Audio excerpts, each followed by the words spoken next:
السلام علیکم ویورز، آج کا ہمارا موضوع ہے بنی اسرائیل کے 99 افراد کے قاتل کی توبہ۔ بخاری و مسلم میں بنی اسرائیل کے ایک قاتل کا واقعہ نقل کیا گیا ہے۔ حضور پاک صلی اللہ علیہ وآلہ وسلم نے اللہ کے یہاں توبہ کی قبولیت سے متعلق صحابہ کرام کے سامنے بنی اسرائیل کے ایک قاتل کا نہایت خوبصورت اور ایمان افروز واقعہ بیان فرمایا۔ بنی اسرائیل میں ایک شخص چوری، ڈکیتی اور قتل میں بہت مشہور تھا اور نہایت معمولی بات پر کسی کو قتل کر دیتا تھا۔ ہوتے ہوتے اس کے ہاتھ سے 99 افراد کا قتل ہو چکا۔ اس کے بعد اس کے دل میں احساس پیدا ہوا کہ مجھے بھی تو اللہ کے یہاں جانا ہے۔ چنانچہ یہ فکر بڑھتا رہا اور لوگوں کے معلومات حاصل کرتے سرکدہ پھرنے لگا کہ کیا میری توبہ قبول ہو سکتی ہے یا نہیں۔ کسی عالم شخص سے ملاقات کی فکر ہوئی کہ معلوم کیا جائے کہ ایسے شخص کی توبہ قبول ہو سکتی ہے یا نہیں۔ لوگوں نے ایک عابد شخص کے پاس جانے کا مشورہ دیا۔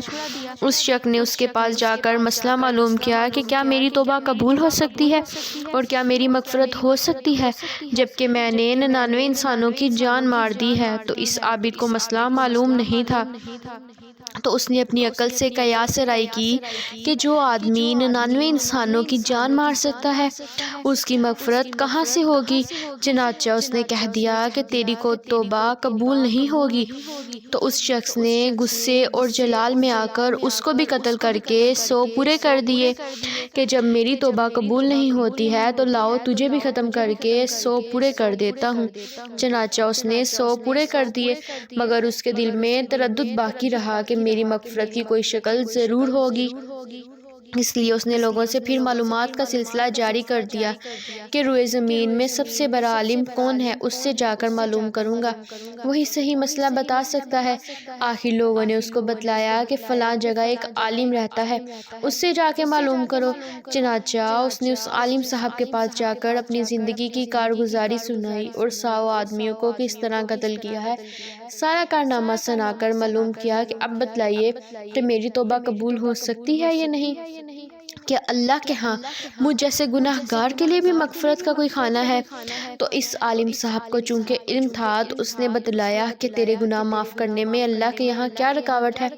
اللہ کی رحمت کا سمندر تو جیسے گناہ گاروں کے گناہوں سے بہت بڑا اور بہت وسیع ہے۔ چنانچہ اس عالم صاحب نے مشورہ دیا کہ تم فلاں جگہ سفر کر کے جاؤ، وہاں کچھ اللہ کے بندے رہتے ہیں، ان کا مشغلہ صرف اللہ کی عبادت ہے، ان کے ساتھ مل کر اللہ کی عبادت کرو اور نادم ہو کر اپنے گناہوں کی معافی مانگو، انشاءاللہ تمہاری مغفرت ہو جائے گی۔ جب اس شخص نے آدھا راستہ طے کر لیا تو ملک الموت آ گئے اور اس کی موت ہو گئی۔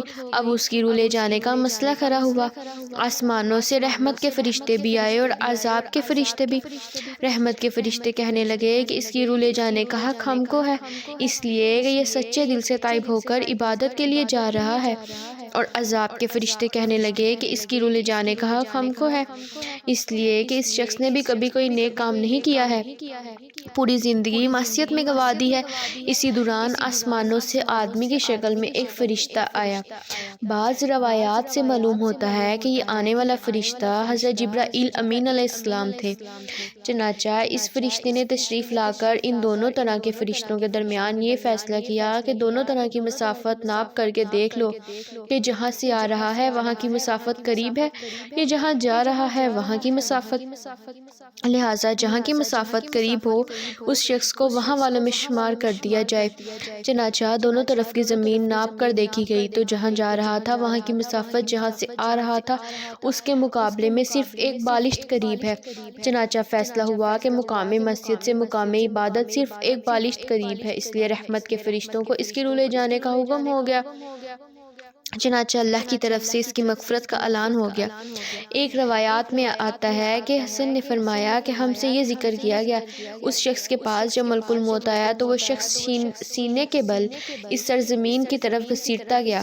حدیث قدسی میں آتا ہے کہ میں اپنے بندے کے ساتھ اس کے گمان کے مطابق ہوتا ہوں اور وہ مجھے جہاں بھی یاد کرے میں اس کے ساتھ ہوں۔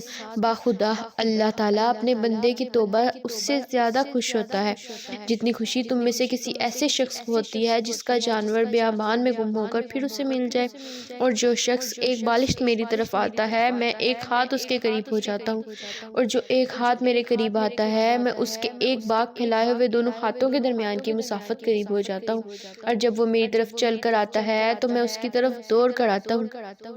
اس واقعے سے ہمیں یہ سبق ملتا ہے کہ معلوم ہوا کہ انسان جب بھی سچے دل کے ساتھ توبہ کرے گا تو اللہ تعالیٰ ضرور قبول فرمائیں گے۔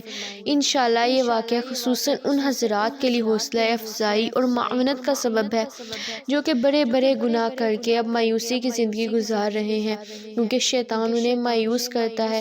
بہرحال گناہ گاروں کو شیطان کی باتوں میں آ کر مایوس نہیں ہونا چاہیے، بلکہ اللہ کی رحمت سے اچھی امید رکھ کر سچی توبہ کے ذریعے اپنے آپ کو پاک و صاف کر لینا چاہیے۔